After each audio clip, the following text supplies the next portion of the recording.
Hola chicos, esta noche comenzamos con la absurdamente estresante vida de un faraón egipcio. Desde casarse con su hermana hasta ser responsable del amanecer y revisar constantemente su vino en busca de veneno. Así que, antes de que se pongan cómodos, tómense un momento para darle me gusta al video y suscribirse, pero solo si de verdad disfrutan lo que hago aquí. Y cuéntenme en los comentarios desde dónde nos sintonizan y qué hora es. Siempre es fascinante ver quién se une a nosotros desde cualquier parte del mundo. Ahora, bajen las luces. Quizás enciendan un ventilador para ese suave zumbido de fondo. Y empecemos juntos con calma el viaje de esta noche. Acabas de nacer para el trabajo más poderoso de la Tierra, y ya estás fracasando en él. Mientras que a otros recién nacidos se les permite llorar, eructar y armar un lío. Estás siendo envuelto en lino ceremonial, inspeccionado por sacerdotes y declarado la encarnación física de Horus, dios de la realeza. No eres solo un bebé. Eres un evento político. Tu nacimiento está acompañado de presagios. Se observan las estrellas. Las vacas sagradas pueden o no mugir en tu honor. En algún lugar, un hombre con la cabeza rapada y demasiado delineador de ojos ya está grabando tu nombre en una placa de piedra que jamás leerás. Desde tu primer aliento, todos a tu alrededor entran en pánico. No porque seas frágil, sino porque eres el próximo dios viviente. Lo que significa que si toses, el astrólogo de la corte podría declarar una crisis nacional, la infancia. No sucede. No recibes juguetes. Recibes cetros ceremoniales que no se te permite masticar. No recibes canciones de cuna. Recibes himnos escritos en tu honor y cantados por sacerdotes ancianos que huelen a incienso y arrepentimiento. Tu cuna probablemente sea una estructura bañada en oro, más fría que el Nilo en febrero. Estás rodeado de un equipo de cuidadores cuyo trabajo es evitar que mueras, decepciones a los dioses o hagas algo indigno como gatear. Estás alimentado a biberón con expectativas políticas. Tus primeras palabras probablemente estén guionadas. Y si intentas jugar con tu primo, alguien susurra, es el cuarto en la sucesión. Mejor vigílalo. Incluso antes de que sepas caminar, te están preparando para gobernar. Los consejeros reales ya están planeando tu educación, tu imagen y, probablemente, tu futuro cónyuge, quien, alerta de spoiler, compartiré tu apellido y tu mandíbula. Y no olvidemos que te crían para creer que eres divino. No es una metáfora. Se espera que interiorices desde pequeño que el sol sale para ti, lo cual es adorable hasta que te das cuenta de que todo el reino te culpará si no es así. Si creías que nacer como un dios viviente tenía ventajas como faltar a la escuela o pasar las mañanas alimentando patos junto al Nilo, piénsalo de nuevo. Como joven faraón en formación, tu horario hace que los directores ejecutivos modernos parezcan desempleados. Tu día empieza temprano, como estrellas aún en el cielo, sacerdotes ya cantando desde temprano. No te despierta una amable niñera, sino un mayordomo con una placa dorada que detalla las responsabilidades del día. Y no, echarte una siesta no está en la lista. Primera lección, leer y escribir jeroglíficos. No son letras normales. Son diminutas imágenes de pájaros, ojos y hogazas de pan invertidas que, de alguna manera, forman políticas gubernamentales completas. Un garabato erróneo y, sin querer, sentencias a alguien al tormento eterno. Luego está la instrucción religiosa. Te interrogan sobre los nombres sagrados de los dioses. La forma correcta de bendecir un pepino y cuántas veces parpadear durante una ofrenda. Si te equivocas, un sacerdote te frunce el ceño como si acabaras de estornudar sobre el mismísimo Ra. También estudias matemáticas, no para pagar impuestos, sino para construir monumentos. Te enseñan geometría no por diversión, sino porque un día alguien te preguntará cómo apilar 2,3 millones de bloques de piedra caliza en un triángulo perfecto sin inventar accidentalmente una pirámide inclinada. Ah, y no te olvides de hablar en público. Tendrás que dar discursos ante multitudes que creen que controlas el clima.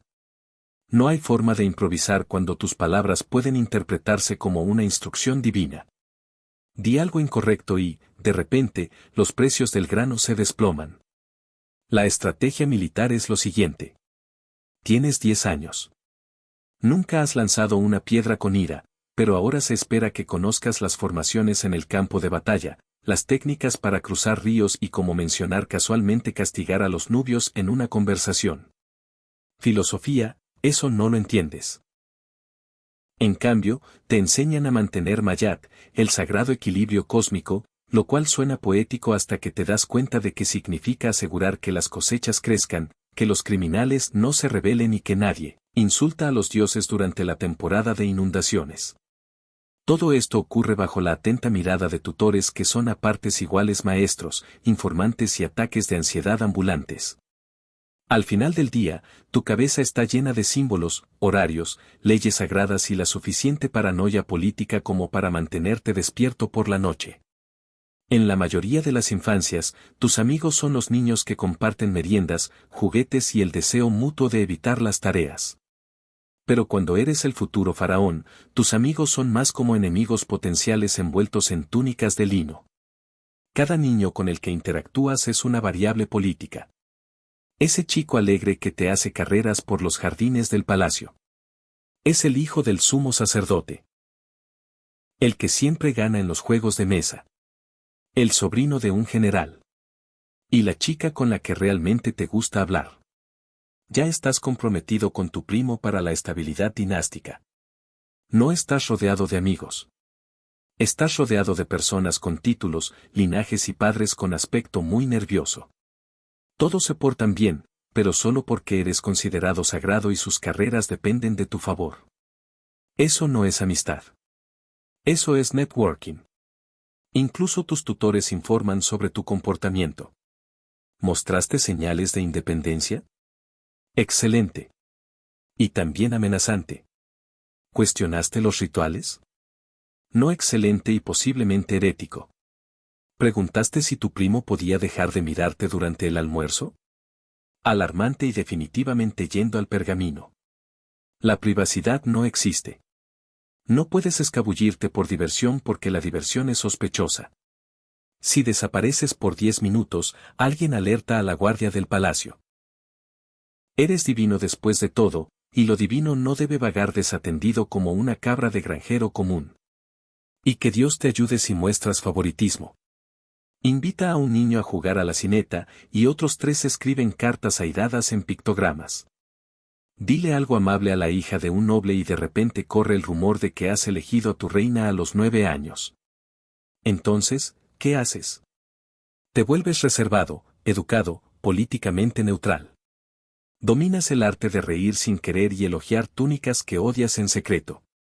Aprendes a hacer que cada amistad parezca igual porque si alguien se siente menospreciado, su familia podría conspirar contra ti durante el desayuno. Esta es la versión real de no tener nada nuevo, amigos.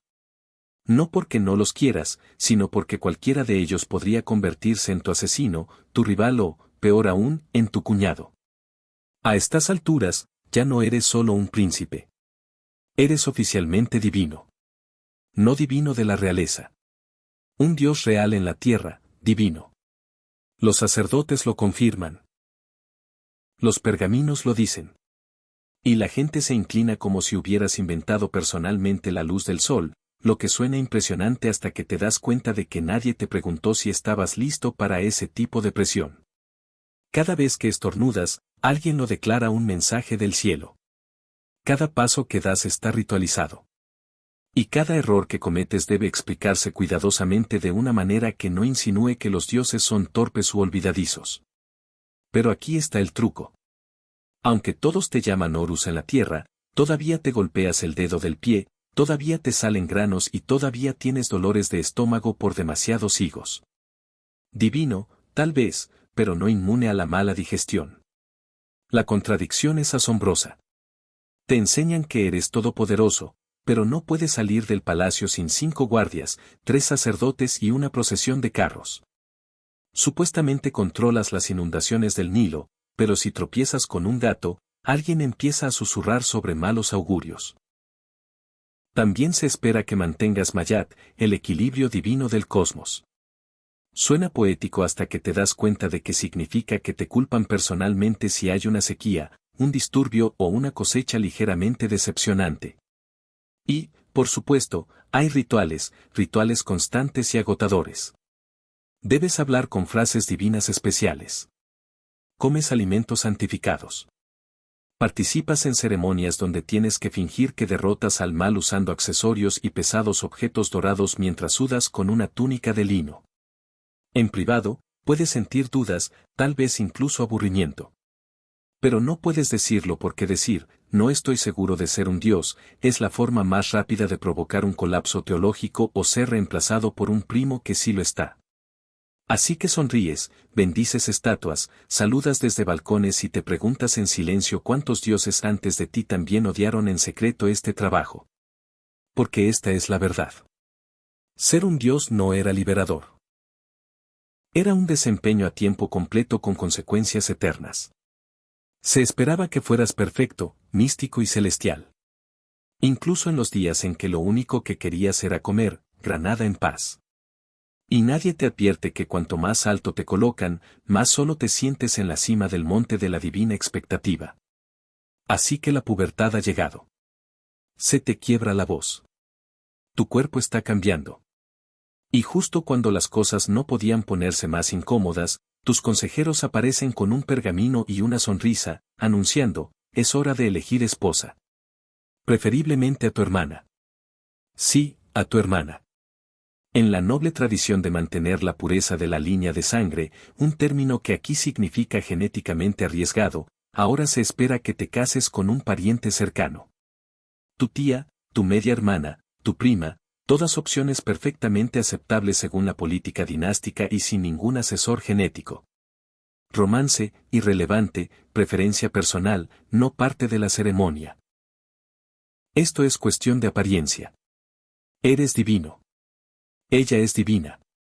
Y nada grita legitimidad divina como tomarse de la mano en tu boda con alguien que también compartió tu nodriza. Mientras tanto, el palacio bulle. Los funcionarios de la corte debaten qué pariente es el menos emparentado, como si fuera un acertijo de los dioses. Los sacerdotes están encantados.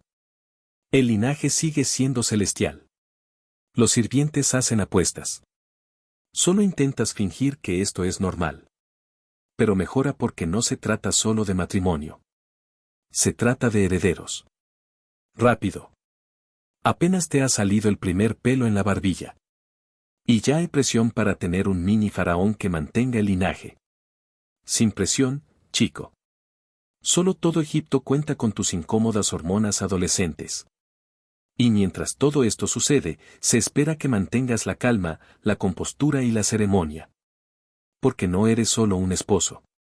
Eres un símbolo de orden, fertilidad y poder cósmico divino.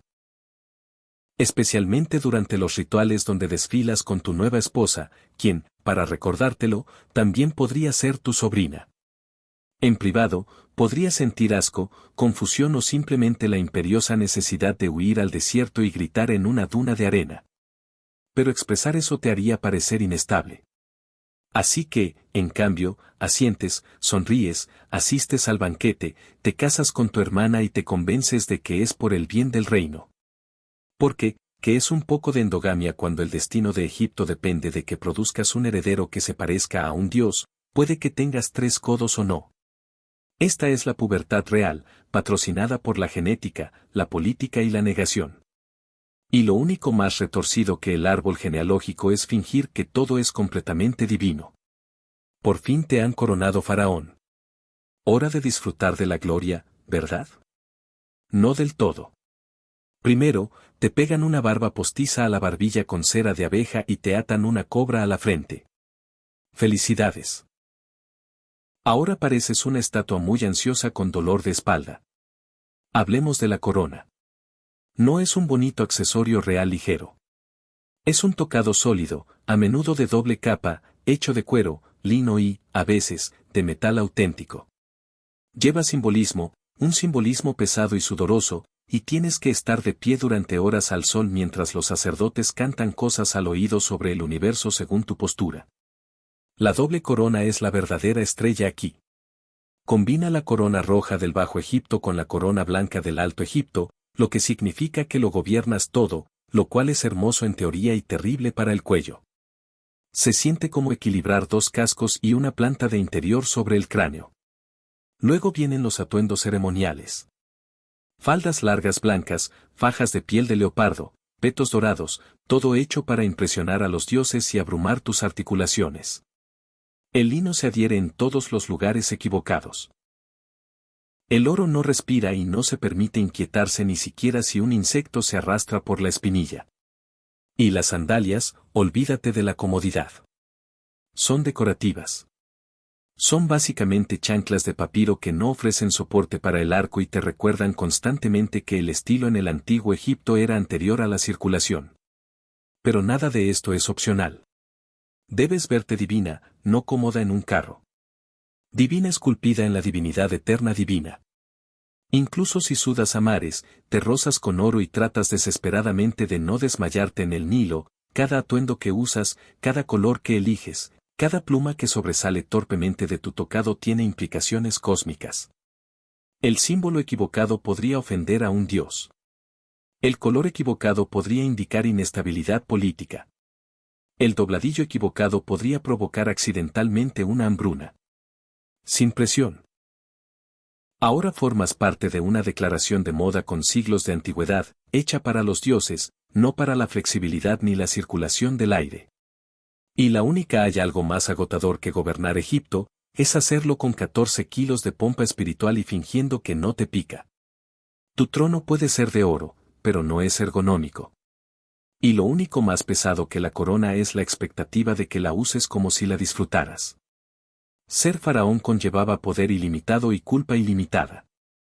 Eras adorado como un dios viviente, claro. Pero en cuanto algo salía mal, todo el reino te miraba fijamente como si hubieras desconectado personalmente el Nilo. Demasiada lluvia. Claramente, el faraón está desequilibrado. No llueve lo suficiente. Los dioses deben estar castigándolo. Las cosechas se están echando a perder. Eso también es culpa tuya. Y si alguien se golpeó el dedo del pie en un escalón del templo, bueno, probablemente fue porque enojaste a Bastet estornudando de forma incorrecta durante el ritual de la semana pasada. Eras el jefe de Estado, el jefe de la religión y el jefe del mantenimiento cósmico. Si el sol no salía como debía, la gente no asumía que hacía mal tiempo. Asumían que olvidabas rezar con suficiente ahínco. Tenías una sola tarea, mantener el universo funcionando a la perfección. Tampoco tenías ni idea de cómo hacerlo. Y debido a tu estatus divino, no podías admitir tu ignorancia. No sé por qué una plaga de ranas no era una respuesta válida. Tenías que fingir que tenías un plan o inventar un ritual en el momento y actuar como si lo hubieras pensado desde el principio. Incluso tus sueños eran propiedad pública. Si tenías una pesadilla, los astrólogos de tu corte se reunían, garabateaban frenéticamente y probablemente declaraban que era necesario construir un nuevo templo de inmediato para proteger a Egipto de tu subconsciente. ¿Te duele la cabeza? Es un presagio nacional. Te despertaste tarde. Un escriba oficial lo anota como posible señal de desequilibrio apocalíptico. Un estornudo de más y se sacrifica una cabra por si acaso. Y si las cosas realmente iban cuesta abajo, hambruna, levantamiento, plaga, tormenta de arena, incidente con cocodrilos, la gente no decía, vaya, la naturaleza es salvaje. Dijeron, el faraón debe ser débil o algo peor. Quizás los dioses quieran un nuevo faraón. Así que caminas envuelto en oro, rodeado de incienso y flanqueado por guardaespaldas, mientras te preguntas en silencio si tus ciudadanos están construyendo una nueva estatua o cavando una nueva tumba. El papel del faraón no era solo gobernar tierra. Era absorber la culpa por cada picadura de mosquito, ribera fangosa o ganso de sacrificio poco cocido. Porque cuando eres divino, no existe tal cosa como un simple error. Nunca fue solo tu trabajo liderar. Era tu trabajo ser perfecto y asumir la culpa cuando el universo hipo. Ser faraón significaba madrugar. Tu llamada de atención no era suave. Implicaba cánticos rituales, quemar incienso y un grupo de sacerdotes muy perfumados juzgando silenciosamente tu postura. Una persona normal podría comenzar su día con café. Tú comienzas siendo purificado ritualmente con agua de una piscina sagrada que probablemente esté más fría que el más allá. Luego, directo al vestuario. No por diversión, sino porque tu ropa de cama tenía que ser bendecida, redoblada y probablemente planchada con la luz de la luna o algo igualmente dramático. Apenas estás despierto, pero ya llevas 30 capas y una placa de pecho con forma de halcón. A continuación, comienza el ciclo ritual. Entras al templo. Un sacerdote desenrolla un pergamino del tamaño de un cocodrilo. Se espera que realices gestos sagrados en perfecta secuencia. Mano aquí, asentir allá, sonreír con sorna a la estatua, cantar el nombre de un dios que no has estudiado desde la infancia. Olvídate de cometer un error. Una sílaba equivocada. Y de repente te culpan de que el Nilo se seque, el ganado muera o la luna no se vea lo suficientemente divina. Todo tenía que hacerse a la perfección para mantener el Ma'at, el equilibrio sagrado del universo, que por alguna razón aparentemente dependía de tu habilidad para agitar el incienso correctamente. Los rituales tampoco eran cortos. Algunas ceremonias duraban horas y no podías bostezar. No podías encorvarte. Definitivamente no podías decir, oye, ¿de verdad necesitamos frotar aceite sagrado en las 43 estatuas hoy? Esto no era solo un deber religioso. Era teatro nacional. Los sacerdotes actuaban. Los escribas grababan. Los espectadores asentían con la aprobación espiritual de Grimm. Mientras tanto, permanecías en rígido silencio, fingiendo no tener un calambre en la pierna de Dios. Y todo esto ocurrió antes de que hicieras algo parecido a gobernar el reino. Así que sí, eras la persona más poderosa de Egipto. Pero tus mañanas estaban dictadas por la astrología, los presagios de las aves y una lista ceremonial que hacía que los formularios de impuestos modernos parecieran divertidos. Para cuando el sol finalmente salió, ya estabas exhausto y aún te quedaban 12 rituales más, 3 apariciones públicas y una sonrisa divina cuidadosamente planeada. Como faraón, eras la figura más poderosa del reino. Y eso significaba que cada persona a tu alrededor fingía amarte o calculaba cómo reemplazarte. Tus guardias leales, sí, hasta que alguien les ofrecía suficiente oro, cabras o favores espirituales. Tus consejeros, siempre sonriendo, siempre asintiendo, siempre recordándote accidentalmente que tu primo es muy popular entre los militares. Incluso tu copero estaba sospechosamente entusiasmado al traerte bebidas, como si quisiera que notaras que no estaban envenenadas. Y no olvidemos a tu extensa familia real. Un lío de medio hermanos, tíos y personas apellidadas Ramsés que definitivamente querían tus sandalias. Estos no eran parientes. Eran aspirantes a la sucesión. Cualquier conversación de pasillo podía ser una emboscada. Cualquier banquete, una posible última cena. No podías relajarte en tu propio palacio sin preguntarte si la cobra decorativa en tu silla era lo suficientemente decorativa. La paranoia estaba justificada. Los asesinatos eran prácticamente un deporte egipcio. Si morías de repente, a menudo se describía como un misterio divino, lo que en realidad significaba que alguien se había puesto creativo con vino de dátiles y veneno de escorpión. Así que desarrollabas hábitos, tenías catadores de comida, rotabas sirvientes, cambiabas tu rutina diaria al azar. No porque ayudara, sino porque al menos hacía que la traición fuera un poco incómoda. ¿Y dormir? Buena suerte. Descansabas en una habitación vigilada con puertas con triple cerradura, una daga ceremonial bajo la almohada y un guardia en el que solo confiabas a medias de pie en la entrada practicando su mejor cara de no lo hice. Pero lo más agotador no era evitar la muerte. Era fingir que no sabías que se avecinaba. Tenías que mantener la calma, ser divino y despreocupado porque mostrar miedo significaba debilidad y la debilidad significaba oportunidad. Cada mirada, cada apretón de manos, cada cumplido oportuno podía ser parte del ascenso de alguien a tu trono.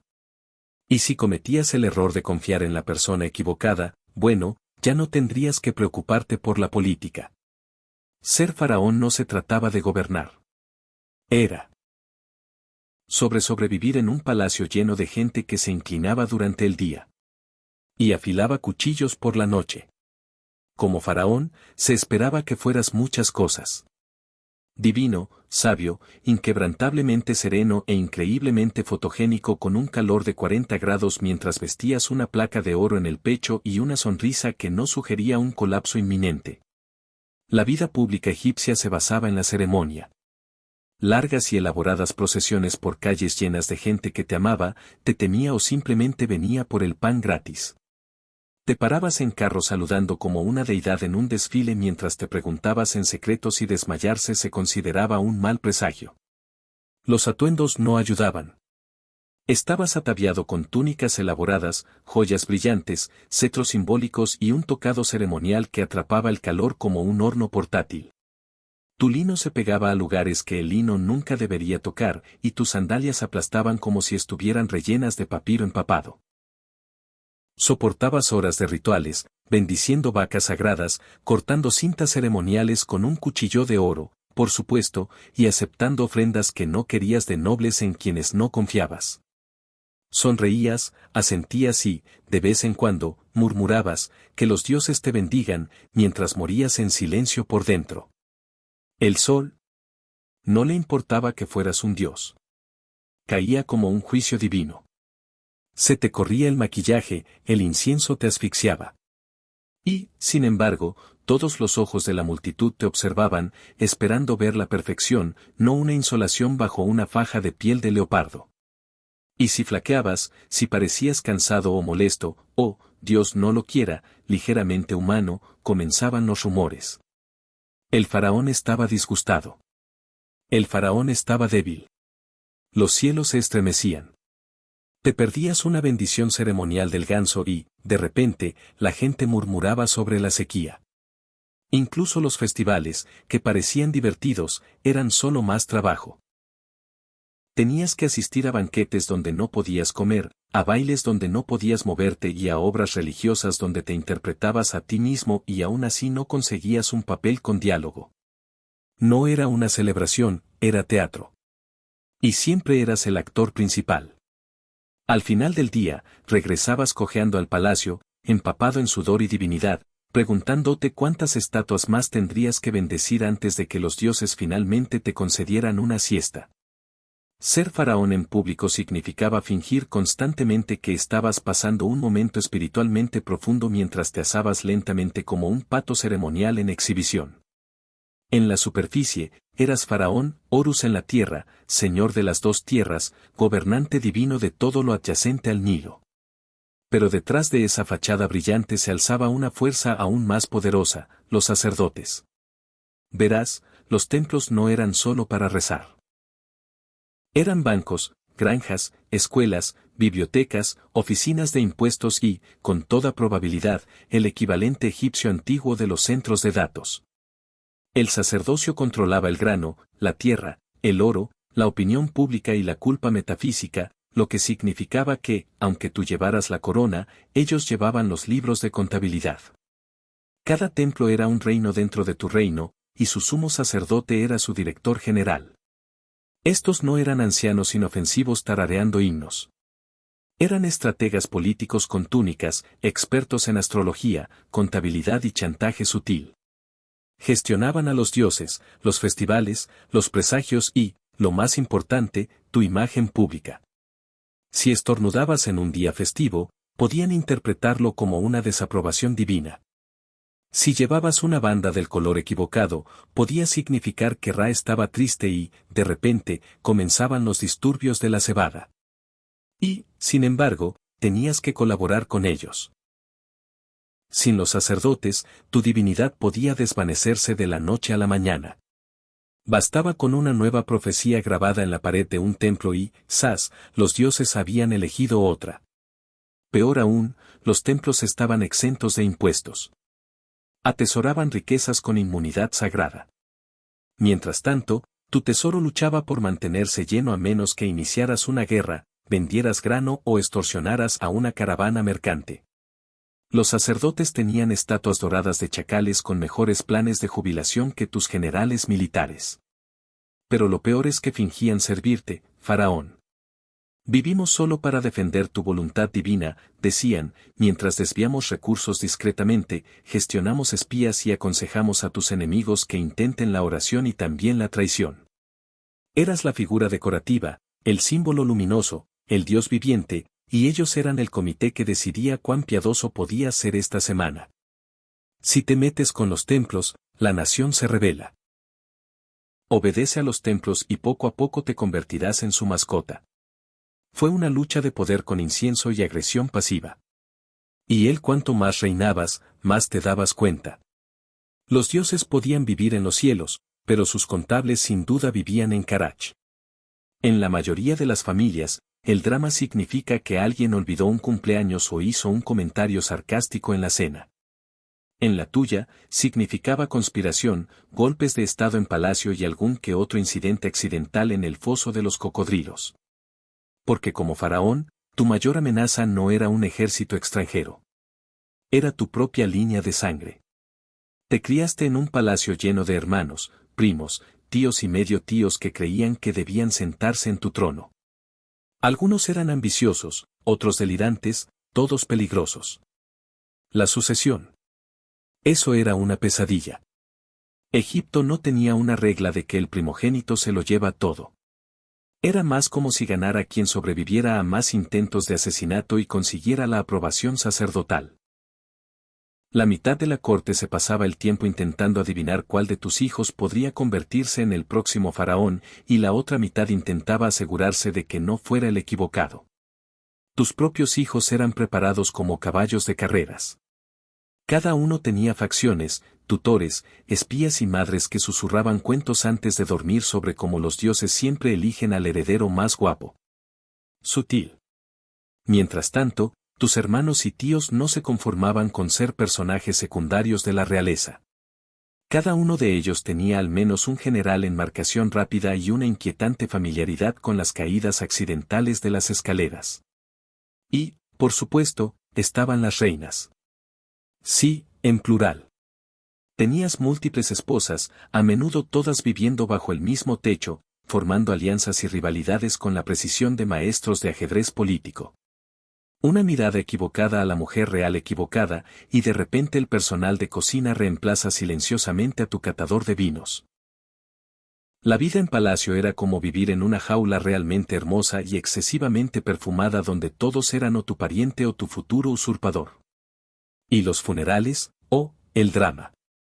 Cada muerte se convertía en una muerte sospechosa.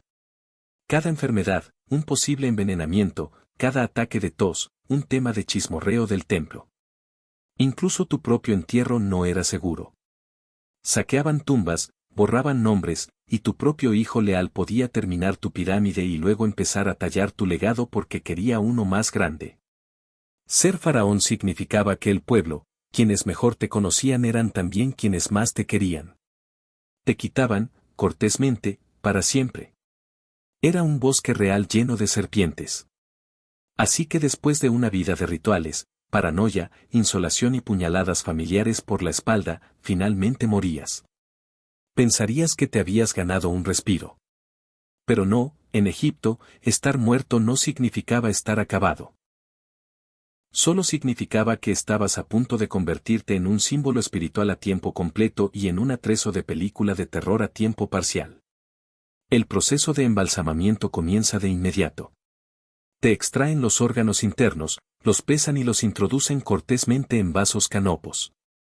Cada uno custodiado por una deidad furiosa con cabeza de animal como un equipo Pokémon post-mortem. Te sacan el cerebro por la nariz con un gancho. No porque sea inútil, sino porque así lo dice la tradición.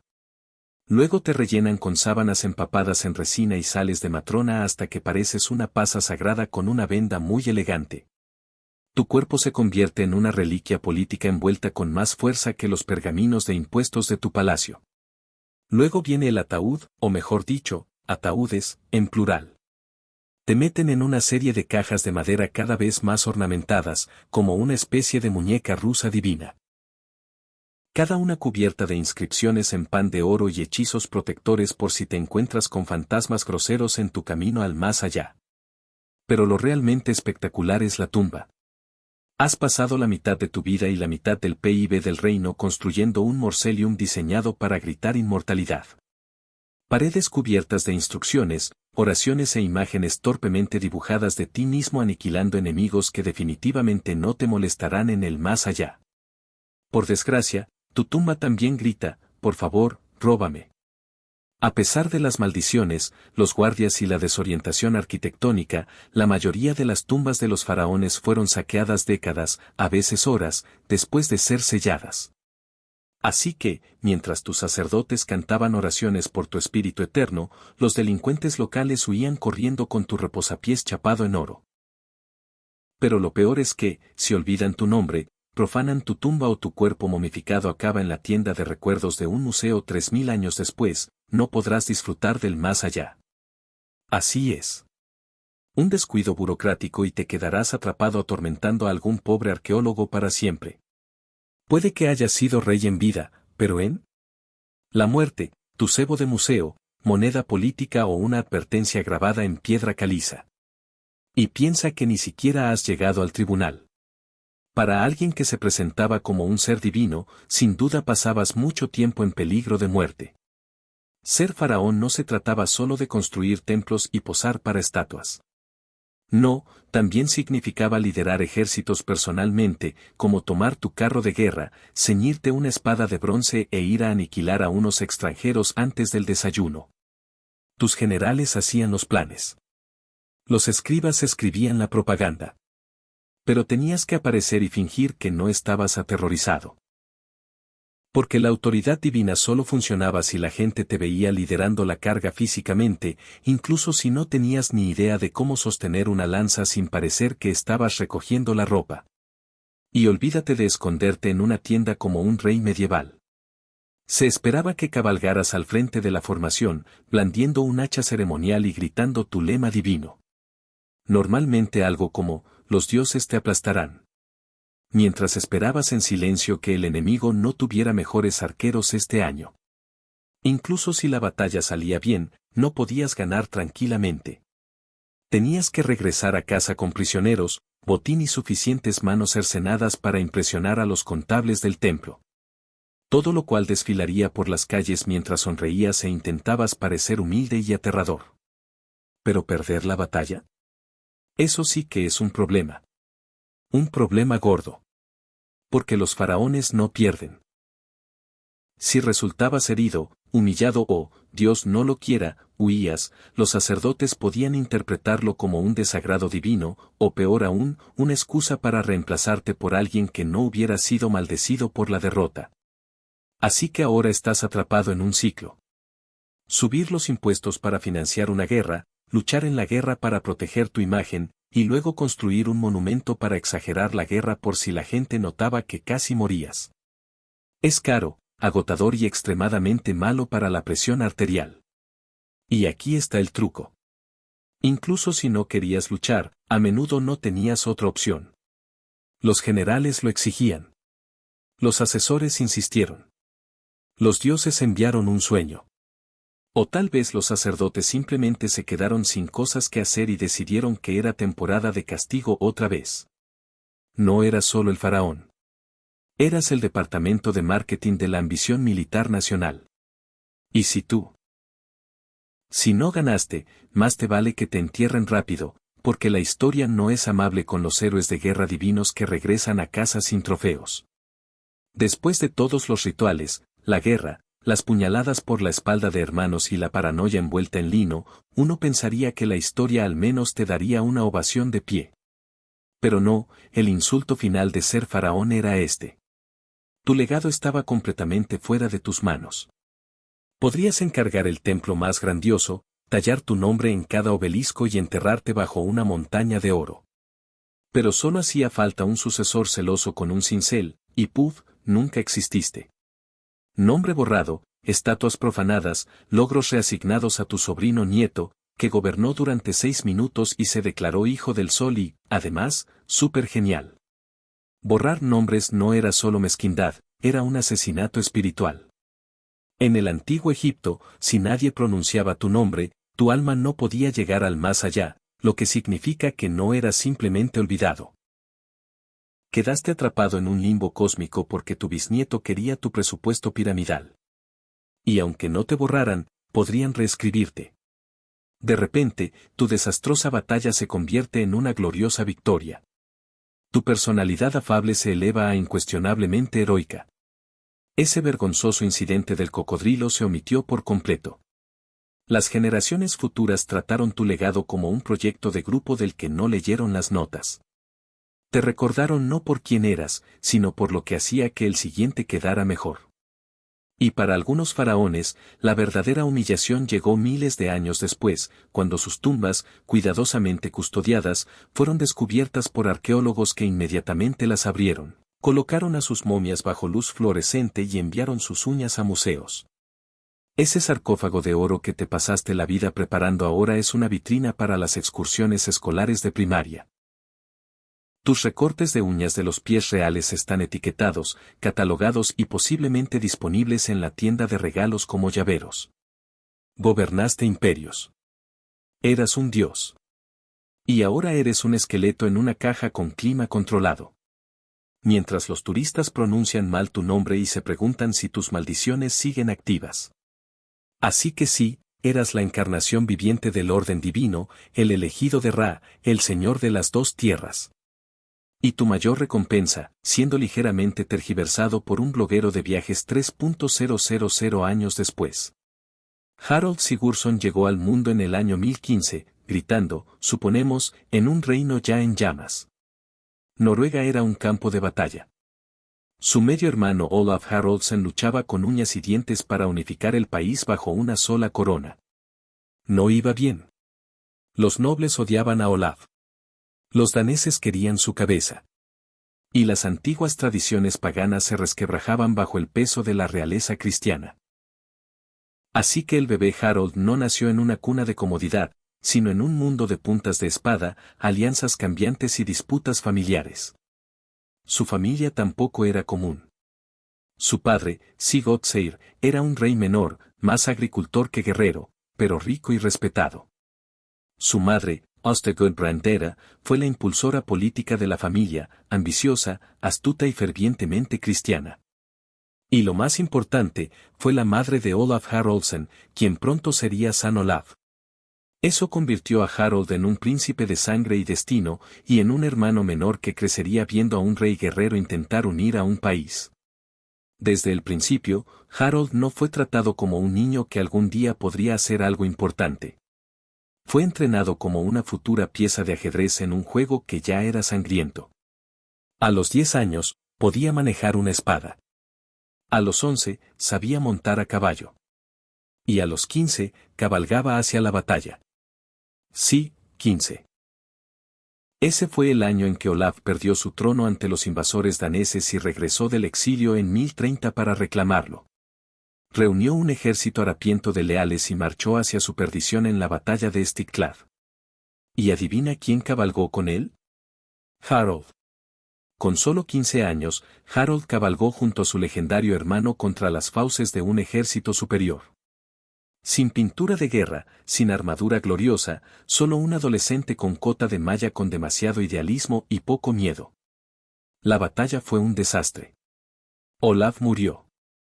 Harold, herido y probablemente en estado de shock, se vio obligado a huir a las montañas con los restos del ejército. Y a partir de ese momento, Harold nunca volvería a ser un niño.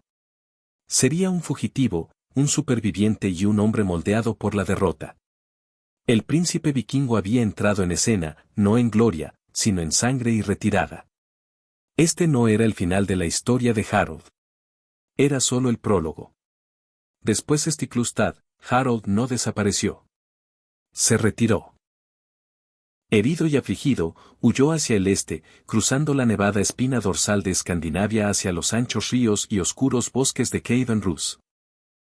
Para la mayoría de los noruegos, eso significó el exilio. Pero para Harold, fue una segunda oportunidad. En aquel entonces, Kievan-Rus era una potencia en ascenso, con influencia eslava, nórdica y bizantina, y gobernada por Yaroslav el Sabio. Por suerte para Harold, Yaroslav sentía debilidad por la realeza vikinga bien conectada. Aún más afortunado, la corte de Yarislav ya estaba repleta de mercenarios nórdicos. Harold encajó a la perfección. Pero este no era un lugar de huéspedes cómodos en un palacio real. Harold se alistó para luchar, y vaya si luchó. Contra invasores, nómadas itinerantes, príncipes rebeldes. Harold se ganó sus cicatrices y su plata. Impresionó tanto a Yaroslav que recibió el mando de las tropas apenas un año después de su llegada. También pudo haberse enamorado de una de las hijas de Yarislav, pero ya hablaremos de eso. La reputación del joven vikingo creció. Era alto, fiero y hábil con las tácticas. Mientras la mayoría de los guerreros se lanzaban a la batalla, Harold flanqueaba, se desmayaba y esperaba su momento para atacar. Si estabas bajo su mando, aprendías disciplina. Si te enfrentabas a él, aprendías a arrepentirte. Para entonces, Harold se había convertido en algo mucho más peligroso que un príncipe adolescente desesperado. Era un operador, un señor de la guerra en el exilio, sin trono, sin patria y sin amo. Pero Rus no era el lugar donde Harold planeaba terminar sus días. Era una forja que moldeaba el hierro. Quería más. Y así, a finales de la década de 1030, Harold volvió su mirada hacia el sur, a Constantinopla. Era la ciudad más rica de la tierra, custodiada por murallas más altas que la mayoría de las montañas de su tierra natal y llena de oro, política y guerra interminable. El emperador bizantino necesitaba soldados. Harold necesitaba un reino. Un trato lo esperaba. Así que dejó la corte de Yaroslav y viajó a la ciudad que los nórdicos llamaban Miklagard, la gran ciudad. No iba como peregrino. Iba a unirse a la unidad mercenaria más elitista del mundo medieval, la Guardia Varangiana. No se trataba solo de un cambio de carrera. Era una invasión del Imperio bizantino desde dentro. Y Harold estaba a punto de convertirse en uno de los espadachines más temidos, su arsenal. Cuando Harold llegó a Constantinopla a principios de la década de 1040, entró en un mundo que hacía que incluso los vikingos más ricos parecieran campesinos. La gran ciudad resplandecía con cúpulas, mosaicos, seda y secretos. Este era el corazón palpitante del Imperio bizantino, y Harold quería un pedazo de él. Se unió a la Guardia Varangiana, una unidad de élite compuesta principalmente por mercenarios nórdicos y anglosajones. Su trabajo, proteger al emperador, luchar en sus guerras y tener un hacha muy afilada a mano en caso de que las cosas se pusieran políticas. Harold no era solo otro bruto con barba. Ascendió rápido. Su altura, su astucia y la pura ferocidad de su estilo de lucha llamaron la atención. No solo sobrevivió en Byzantium. Prosperó. Durante los siguientes años, Harold Hardrada se convirtió en una tormenta viviente. Luchó en Sicilia contra rebeldes árabes. Luchó contra piratas en el Ayán. Marchó a través de Anatolia, cruzó a Tierra Santa e incluso llegó hasta Jerusalén, donde, según la leyenda, se bañó en el río Jordán e hizo la promesa de gobernar algún día su propio reino. Pero Harold no solo blandía una espada. Observaba, aprendía, conspiraba. La política bizantina era un nido de víboras. Cortesanos, generales y únicos, todos apuñalándose por la espalda con una sonrisa. Y aunque Harold no pudo superar en conspiraciones a la élite palaciega, sí pudo sobrevivir. Estuvo presente durante múltiples cambios de emperador, disturbios civiles y golpes de estado turbios en palacio. Y a pesar de todo, siguió ascendiendo. También se hizo muy rico, botín de guerra, sobornos, regalos. Algunos dicen que incluso escondió tesoros en Constantinopla para recogerlos más tarde. Vestía seda, no piel, oro, no bronce. Este no era el niño vikingo que huyó de Stiklestad. Este era un guerrero experimentado con más refinamiento bizantino que la mayoría de los cortesanos griegos. Pero Harold nunca se conformaría con proteger el trono de otro.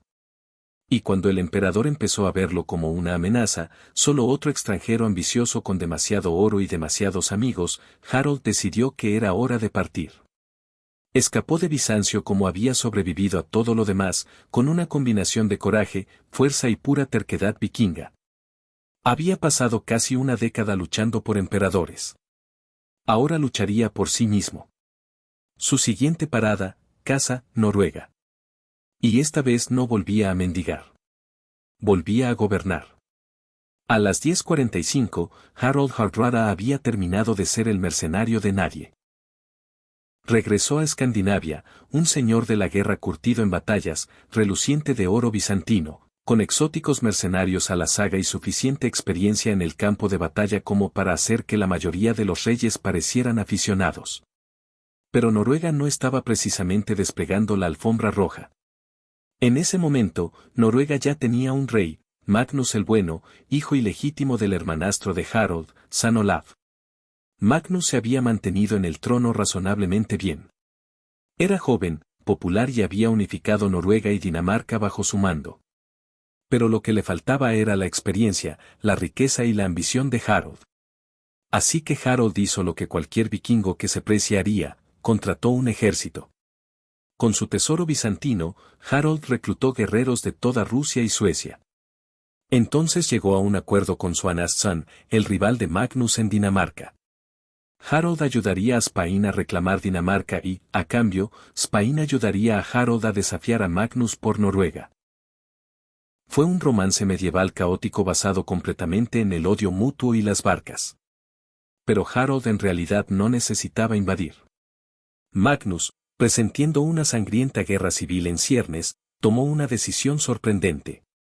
Ofreció compartir el trono con Harold. Fue un acuerdo de reparto de poder que nunca estuvo destinado a durar. Ambos cogobernaron Noruega con toda la tensión de un matrimonio forzado entre un rey pacífico y una máquina de guerra que regresaba. Era como intentar dividir una corona entre un monje y un león.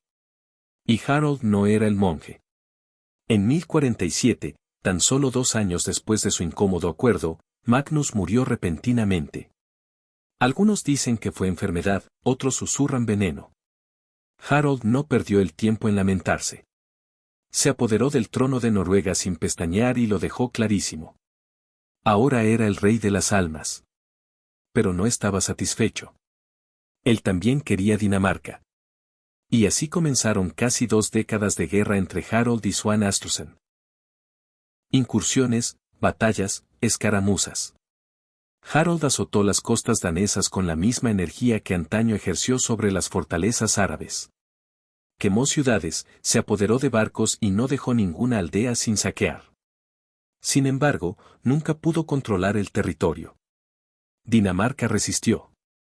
Sweyn sobrevivió, y el trono seguía siendo inalcanzable. Aún así, Noruega era suya, y Harold la gobernaba como quien hubiera pasado 20 años luchando por el derecho a llevar una corona. Pero no se había olvidado de Inglaterra. Y pronto puso la mirada en el oeste. A finales de la década de 1040, Harold Hardrada ocupaba el trono de Noruega, no solo como un caudillo convertido en rey, sino como el último auténtico monarca vikingo. Gobernó con la disciplina de Byzantium, la ferocidad de Rose y la ambición de quien nunca olvidó lo que significaba perder. Su gobierno fue todo menos amable. Harold aumentó los impuestos, centralizó el poder y aplastó la descendencia. Los nobles que se le oponían se arrodillaban o desaparecían. Utilizó su riqueza para mantener un ejército permanente y una flota, un lujo inaudito para los reyes noruegos de la época. Construyó iglesias, acuñó monedas y dejó claro que Noruega ya no era un remanso del norte. Era un reino de verdad con dientes de acero. Pero la idea de realeza de Harold era la política medieval. Quería lealtad, pero solo después de la obediencia. Quería paz, pero en sus términos. Si un cacique local lo desafiaba, Harold enviaba tropas. Si los campesinos protestaban por los impuestos, se enfrentaban a la espada. No era un tirano. Era simplemente un miembro de la realeza vikinga con instintos imperiales. Y los noruegos, francamente, no sabían qué les pasaba. Aún así, su reinado no fue todo acero y fuego. Harold también era un hombre de cultura. Escribió poesía, a menudo sobre sí mismo, por supuesto, y apoyó a los eruditos que inmortalizaron sus hazañas en verso. Mantuvo rutas comerciales por toda Europa e incluso restableció contactos con la corte bizantina por si acaso necesitaba revisar su tesoro. Tampoco dejó de guerrear con Dinamarca. Cada verano, como un reloj, lanzaba una nueva incursión. Navegaba hacia las costas danesas, incendiaba aldeas, se burlaba de Swana Stretsen, como un recordatorio anual de que aún tenía una cuenta pendiente. Estas campañas ahora se centraban menos en la conquista y más en el orgullo. Harold no podía dejarlo ir, y Svine se negaba a morir. Pero incluso Harold sabía que estaba envejeciendo. A principios de la década de 1060, comenzó a preparar a su hijo, Olaf Kira, para el trono. Probablemente esperaba gobernar unas décadas más, retirarse a la leyenda, tal vez morir mientras dormía, rodeado de oro y guerreros leales. Pero entonces llegó 1066, el año en que Inglaterra estalló en caos. Eduardo el Confesor había muerto sin heredero.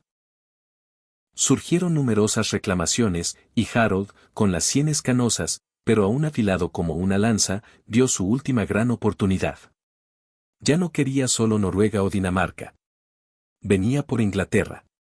1066 no era solo un año. Era el año, de esos que convierten a un rey en leyenda o en cadáver.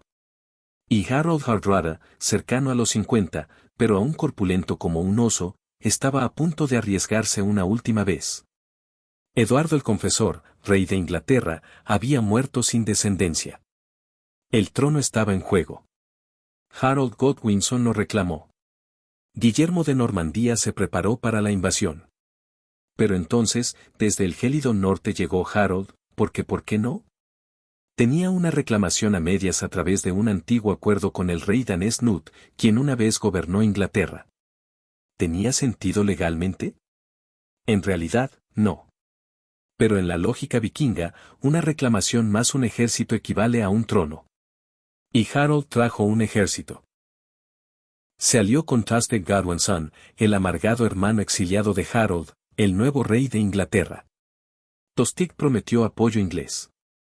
Harold prometió acero.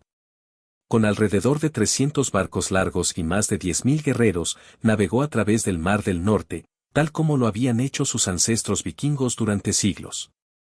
Solo que esta vez no fue una incursión. Fue una invasión a gran escala.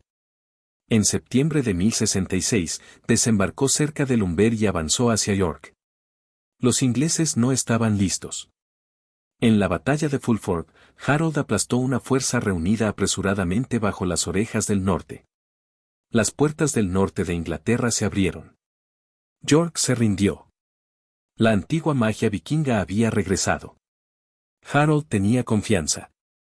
Esto no era la política retorcida de Byzantium ni el estancamiento de Dinamarca. Esta fue una conquista cruda. Estableció un campamento en Stamford Bridge, exigiendo rehenes de la región. Y entonces, sorpresa, Harold Godwinson, el rey inglés, hizo marchar a la fuerza a su ejército hacia el norte desde Londres en menos de una semana. Llegó a Stamford Bridge el 25 de septiembre, sorprendiendo a las fuerzas de Harold completamente desprevenidas. Muchos de los hombres de Harold habían dejado sus armaduras atrás, esperando negociaciones, no una batalla. Lo que siguió fue brutal. Los vikingos lucharon ferozmente, pero fueron superados en maniobras, en número y sin preparación. Se dice que un berserker defendió el puente solo, ganando tiempo. Pero incluso los vikingos, el coraje tuvo sus límites. En la refriega, Harold recibió una flecha en la garganta. El vikingo Tundereat cayó en batalla, blandiendo su espada hasta el final. Fue la última gran invasión vikinga de Inglaterra. Y con la muerte de Harold, la era vikinga murió con él. El 25 de septiembre de 1066, Harold Hardrada encontró su destino en un campo de hierba cerca de Stamford Bridge, y con él murió el último sueño vikingo de conquista. Se suponía que sería un día de negociaciones. Harold había dejado atrás su cota de malla, disfrutando del resplandor de la victoria en Fulford. Sus hombres se relajaban. El clima era templado. Inglaterra parecía lista para ser conquistada. Entonces llegó la nube de polvo.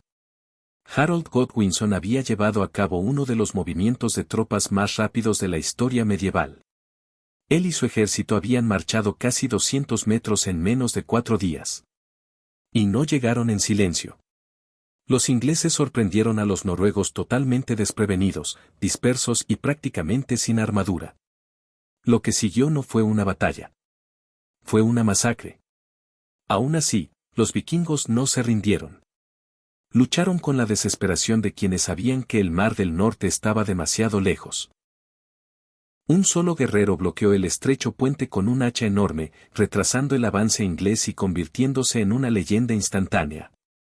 Supuestamente mató a más de 40 hombres antes de ser apuñalado desde debajo del puente con una lanza. Así de desesperadas estaban las cosas. Los reyes dependían de los trolls del puente para ganar tiempo. Harold, una vez que se dio cuenta de lo que estaba sucediendo, se apresuró a formar un muro de escudos. Pero era un caos. Los hombres llegaban de dos en dos sin armadura, corriendo en formación mientras llovían flechas. Entonces, la caballería inglesa los atacó por los flancos. El muro de escudos resistió un rato. El propio Harold luchó como el berserker que una vez fue entrenado para ser. Según la leyenda, blandía una enorme espada a dos manos con ambas, elevándose sobre sus hombres como un dios de la guerra. Mató, sangró y rugió. Entonces llegó la flecha, directa a la tráquea, el último gran rey vikingo cayó sin decir una palabra final. Cuando finalmente llegaron los refuerzos de los barcos bajo el aura de Einstein, el portaestandarte de Harold, ya era demasiado tarde. Encontraron el campo lleno de cadáveres.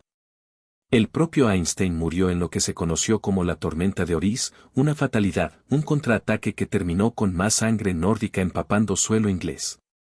De la enorme flota de 300 barcos de Harold, solo se necesitaron 24 para llevar a los supervivientes de vuelta a Noruega. El mensaje era claro.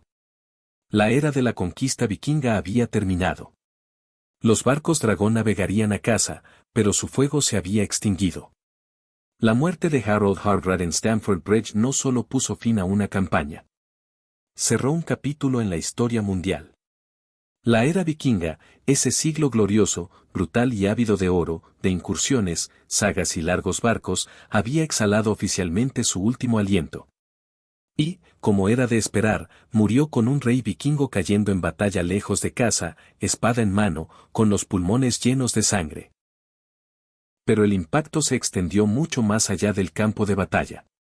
En los días posteriores a la batalla, Harold Garwinson apenas tuvo tiempo de respirar. Mientras los noruegos regresaban a sus barcos con dificultad, Harold recibió la noticia de que otra invasión había desembarcado en el sur. Guillermo de Normandía. Si Harold no hubiera atacado en ese momento, Godwinson podría haber tenido más tiempo para prepararse. En cambio, apenas 3 semanas después de aplastar a un invasor, tuvo que enfrentarse a otro. En Hastings, el 14 de octubre, Harold cayó ante los normandos e Inglaterra pasó a nuevas manos. Así que, en un extraño giro del destino, Harold Hardrad, quien no logró tomar la corona inglesa, pudo haber allanado el camino para que Guillermo hiciera precisamente eso. El caos que Harold trajo al norte debilitó el reino lo suficiente como para abrir la puerta. Mientras tanto, en Noruega, la noticia golpeó como una ola de frío. El otrora invencible Harold, héroe de Rus, azote de Byzantium, gobernante de un reino orgulloso, había fallecido. Su hijo, Olaf Kara, tomó el trono. Pero Olaf no era su padre. Era un gobernante más discreto, más interesado en la paz que en el saqueo. Bajo su reinado, Noruega se estabilizó. El antiguo fuego vikingo se enfrió en la política, el comercio y el cristianismo. Los largos barcos seguían allí, pero dejaron de ser armas y se convirtieron en herramientas de comercio. Se acabaron los berserkers atacando monasterios. Se acabaron los dioses exigiendo sangre en las playas. Ya no habría reyes con la mirada puesta en el oeste, soñando con plata y conquista.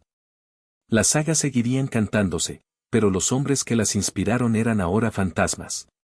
La vida de Harold fue la última gran epopeya del mundo vikingo. Desde la nevada Noruega hasta las doradas cúpulas de Constantinopla, desde escaramuzas de paso a prados ingleses, él encarnaba todo lo que la era vikinga representaba. Valentía, ambición, crueldad y sobre todo, movimiento. Pero después de Stamford Bridge, ese movimiento se detuvo y el mundo nórdico volvió su mirada hacia adentro. La era vikinga había terminado.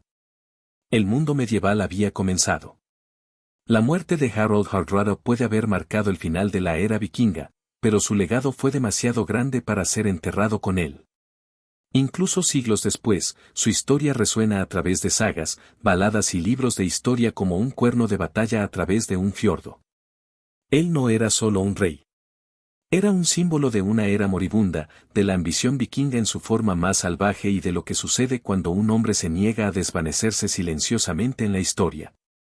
Los historiadores discuten sobre cómo definir a Harold. ¿Fue un conquistador, un poeta, un asesino a sangre fría? La verdad, como siempre, se encuentra en algún punto intermedio. Escribió versos, pero también ordenó incursiones que redujeron aldeas a cenizas. Construyó iglesias en Noruega, pero también dejó campos empapados de sangre desde Sicilia hasta Stamford Bridge. Fue a la vez bruto y bardo, constructor y destructor. Pero lo que nadie cuestiona es su grandeza. Ningún otro vikingo viajó tan lejos, luchó en tantas guerras ni acumuló tanta riqueza y renombre como Harold. Sirvió a emperadores, desafió a reyes y sometió ejércitos enteros a su voluntad. Mientras que la mayoría de los líderes nórdicos se desvanecieron en la leyenda con unas pocas sagas y una lata, Harold labró su nombre en 3 imperios. Su poesía sobrevive. Su nombre resuena en el Eivindler y la crónica anglosajona, y sus hazañas aún desafían a cineastas, escritores y académicos modernos a comprender cómo un solo hombre pudo condensar 3 vidas en 50 años. Incluso el nombre Hardrader, que significa gobernante duro, lo dice todo. No era un insulto. Era una advertencia. Harold no se doblegó. Gobernó como luchaba, con fuego en la sangre y una espada en la mano. Tras su muerte, Noruega cambió. Olaf Kira, su hijo, trajo paz y prosperidad. El comercio floreció. La espada fue envainada. Y la era vikinga se convirtió en un recuerdo. Pero Harold permaneció trascendental. En Noruega, se convirtió en un ícono nacional. En Islandia, en un personaje de saga. En Inglaterra, en una historia con moraleja. Y en Bizancio, un fantasma del norte que una vez protegió a los emperadores. Fue el último vikingo, rey, y murió como vivió, con una espada en la mano, buscando una corona. Cuando el largo barco dejó de navegar y los salones de hidromiel quedaron en silencio, el mundo giró. Pero Harold Hardrada ya se había asegurado de que recordara su nombre. Para los vikingos, un barco no era solo madera, clavos y lona.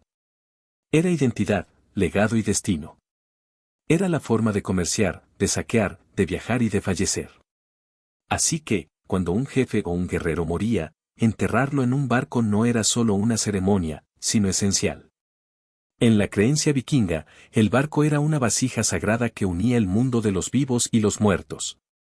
Así como un guerrero navegaba por el mar en vida para conquistar tierras extranjeras, ahora navegaría por el mar metafísico para alcanzar el más allá. No se trataba de una superstición pintoresca. Era una ley cósmica. La vida era un viaje y la muerte, simplemente la siguiente etapa. Por eso estos entierros en barcos eran tan elaborados. El barco en sí tenía que ser digno. Hablamos de barcos largos de hasta 21 metros de largo, tallados con proas con cabezas de dragón y construidos para atravesar olas y, aparentemente, dimensiones espirituales.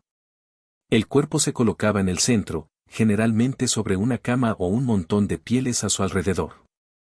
Los dolientes comenzaban a llenar el barco, no con lágrimas, sino con equipo, armas, por supuesto, una espada, un hacha, un escudo y una lanza, porque incluso los muertos debían estar listos para la batalla en el más allá, pero también herramientas, ropa, joyas y, en ocasiones, cargamento más mórbido, esclavos, caballos e incluso halcones sacrificados para servir al amo en la muerte como lo habían hecho en vida. Para nosotros, esto suena brutal. Para los vikingos, era honor. El barco era entonces enterrado bajo toneladas de tierra, creando un montículo, una marca permanente de poder. No eran solo tumbas. Eran declaraciones. Aquí yace alguien lo suficientemente importante como para merecer un barco al otro mundo. Y no eran solo hombres. Algunos de los entierros en barcos más magníficos, como el famoso entierro de Osberg, pertenecían a mujeres. Reinas, sacerdotisas y aristócratas vikingas también fueron enviadas a la tierra con barcos y riquezas, lo que demuestra que la transición espiritual no era solo para la élite de la espada. Así que, cuando decimos que los vikingos vivían y morían junto al mar, lo decimos literalmente. Para ellos, el barco no era, así era como se conquistaban tierras extranjeras. Así era como se conquistaba la muerte.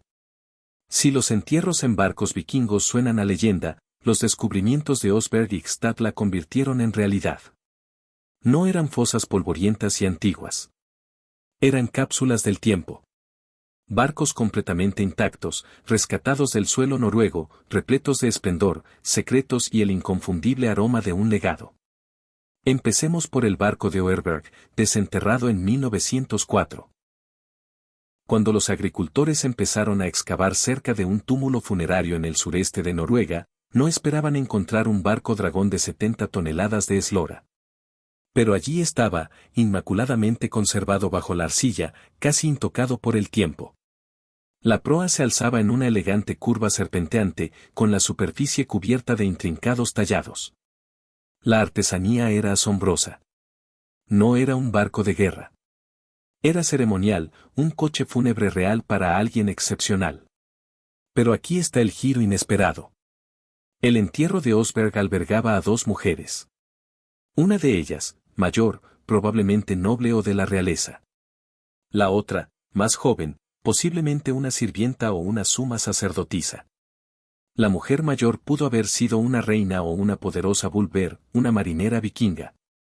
Su cuerpo estaba envuelto en seda y lana, rodeado de trineos tallados, cofres, cubos, restos de animales e incluso un carro con ruedas tan ornamentadas como vidrieras de catedral. 2 bueyes sacrificados yacían en la proa. Este no fue un funeral tranquilo. Fue una fiesta de lanzamiento cósmica. Luego está el barco Gstad, descubierto en 1880 y mucho más listo para la batalla. Elegante, rápido y armado para la guerra. Dentro estaba el esqueleto de un hombre de unos 40 años, probablemente un cacique o un rey guerrero. Su identidad sigue siendo un misterio, pero fue enterrado con grandeza.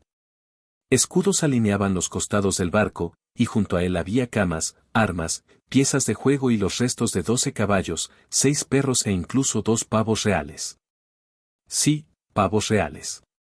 Estas tumbas de barco revelan más que riqueza. Revelan creencias. El entierro de Osberg hablaba de rituales y poder femenino. El barco de Gagstad insinuaba prestigio, conquista y comercio global. Juntos muestran cómo los vikingos vinculaban la muerte con los viajes. Como el otro mundo no era un lugar al que se esperaba, sino un destino al que se navegaba. Estas no eran tumbas comunes. Eran declaraciones, ecos de poder, templos flotantes enterrados. Y eran solo el comienzo. Un vikingo el funeral no era solo una despedida sombría.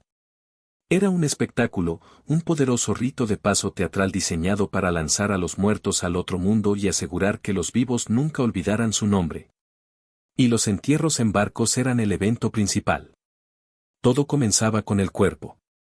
El difunto no era simplemente colocado sobre una pila de leña como si fuera algo secundario. Su cuerpo era lavado, vestido con finas prendas, de seda si había, de lana bordada si no, y a menudo adornado con joyas o símbolos de estatus. En algunos casos, incluso se les colocaba como si durmieran plácidamente, sosteniendo armas o sentados erguidos en una postura ceremonial. Luego venían los rituales, y aquí es donde la situación se volvía un poco sangrienta. Relatos como el del viajero árabe Ibn Flan ofrecen una visión escalofriante de los derechos funerarios vikingos, especialmente entre los Rus, un grupo nórdico de Europa del Este. En un relato, cuando un cacique moría, una esclava se ofrecía voluntaria o era seleccionada para acompañarlo en la muerte. Durante días, era tratada como la realeza, lavada, vestida y exhibida. Luego, en el funeral, fue sacrificada, estrangulada y apuñalada en una ceremonia macabra que incluyó cánticos, tambores y éxtasis alcohólico. Los animales tampoco se salvaron. Se sacrificaron caballos para transportar el alma. Perros, halcones e incluso vacas fueron ofrecidos como compañeros o guardianes. En raras ocasiones, Los barcos estaban rodeados por círculos de piedra que se creía simbolizaban la frontera entre los mundos. En cuanto al barco, no siempre se enterraba intacto. A veces se quemaba, se le prendía fuego y se lo empujaba mar adentro en una despedida llameante que iluminaba el cielo nocturno. Otras veces, se colocaba en una fosa excavada y se cubría con piedras o tierra para formar un túmulo funerario. La elección dependía del estatus, la ubicación y, a veces, de la mera practicidad. Quemar un barco largo no era barato. Estos funerales no eran solo religiosos, sino políticos. Un entierro masivo era una demostración pública de poder. Este no era un hombre común, decía el mensaje. Se trataba de alguien cuya muerte conmocionó la tierra y cuyo viaje hacia los dioses merece ser proclamado. Los entierros en barcos fueron violentos, hermosos y profundamente espirituales. No estaban enviando a los muertos lejos. Los estaban lanzando como estrellas a la eternidad. Gracias a Hollywood, la mayoría de la gente imagina un funeral vikingo de la misma manera. Un largo barco en llamas a la deriva mar adentro. Las llamas lamen el cielo mientras guerreros estoicos observan desde la orilla. Es cinematográfico. Es dramático.